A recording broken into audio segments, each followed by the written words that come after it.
ইনশাআল্লাহ। আর সাথে সাথে বিএনপি সহ অন্যান্য যারা রয়েছেন তাদেরকে বিশেষ করে আমি বলবো যে 53 বছরে আমাদের দেশ যে আদর্শ এবং যারা পরিচালনা করেছে সুন্দর একটা ধারা এ দেশের ভিতরে কিন্তু বাস্তবায়ন হয় নাই। আপনারা দেখেছেন যে ফ্যাসিস্ট প্রায় 15.5 বছর পর্যন্ত যেভাবে দেশ পরিচালনা করেছিল সেটা আমরা সবাই ভুক্তভোগী। কিন্তু এই যে অন্তর্বর্তীকালীন সরকার এরা কিন্তু আসলে অনেকটাই রাজনৈতিকভাবে আমি বলবো বিজ্ঞ নয়।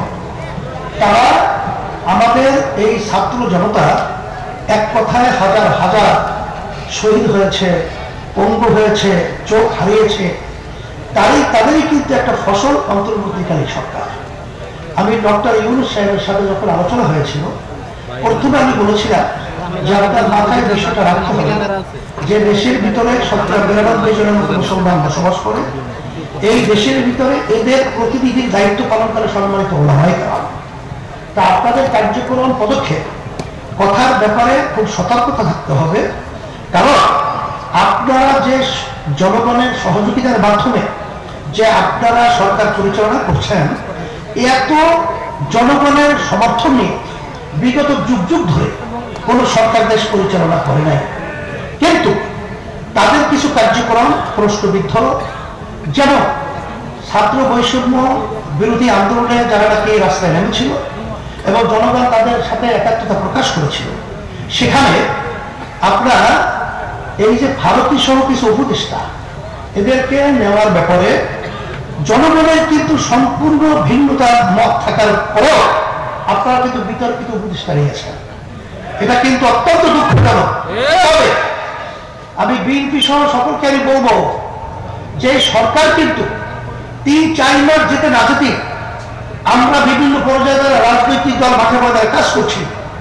আমরা আসলে দেশ সুন্দর করার ব্যাপারে, সুন্দর একটা কল্যাণ রাষ্ট্র হওয়ার ব্যাপারে আমরা সবাই ঐক্যমতে তাদেরকে সহযোগিতা পরামর্শ সহ সব ব্যবস্থাপনা করা এটা আমাদের নৈতিক দায়িত্ব। কিন্তু আমরা কিন্তু অনেকাংশে একটু তাড়াহুড়া করার কারণে ফ্যাসিস্ট কিন্তু আমাদের দেশে অরাজকতা বাঁধাবার একটা সুযোগ তৈরি হয়েছে। অনেকাংশে কিন্তু ভারত বিভিন্ন ধরনের কথা বলার সুযোগ পেয়েছে। আমি বলবো আসেন আমরা সুন্দর একটা জাতীয় সরকারের মাধ্যমে আমরা দেশটাকে সুন্দর করার জন্য আমরা একাত্মতা হয়ে আমরা একাত্রিত হয়ে আমরা কাজ করব।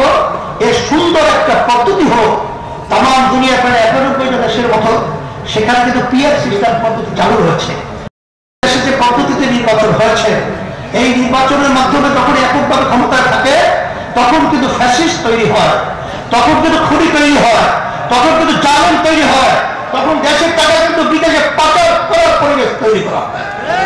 এই পরিবর্তনের জন্যই যখন আমরা একটা জাতীয় সরকার প্রতিষ্ঠিত করব তখন কিন্তু এককভাবে ফ্যাসিস্ট এই চরিত্র তৈরি করার মতো সুযোগ থাকবে না। আমি আজকে খেলাফত মজলিসের এত সুন্দর একটা সাধারণ সভায় আপনাদেরকে ধন্যবাদ জানাই। আমি উপস্থিত হতে পেরে আমিও নিজেকে নিজে আনন্দিত মনে করছি।